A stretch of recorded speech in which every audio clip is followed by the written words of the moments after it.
Hi, good morning mga kapak. Ito yung namimiss ko talagang gawin no, nung nagsimula po ako magbablog ay talagang everyday gumagawa po ako ng mga pakkasabihan. Ayun, di ba? Meron ako mga pakkasabihan na maaari ninyong pagpulutan ng aral. So today, gusto kong ulitin ulit yon at magbibigay ako ng isang pakkasabihan na talagang tatagos sa puso ninyo. No, so lahat naman po tayo ay nakaranas na minsan makaramdam tayo na napapagod na tayo at parang gusto na nating sumuko, no? So pag dumating sa buhay mo na ma-feel mo yon na parang Lord, pagod na po ako, ayoko na talaga, hindi ko na kaya. Alam mo, ito lang ang sikreto. Ito lang po yung sikretong ginawa ko. I just take a pause of my life, no? Talagang naghanap ako ng pagkakataon na tahimik ako lang mag-isa at tumikit ako at siniyasat ko yung puso ko. At sa kaibuturan ng puso ko, nahanap ko po yung solusyon.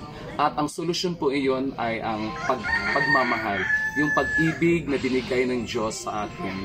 No, kailangan po maramdaman mo na may pagmamahal ka sa puso mo. Kasi pag may pagmamahal ka sa puso mo, you will love all the people, all the creation that surrounds you, even sa mga hayop, sa lahat ng nilikha ng Diyos.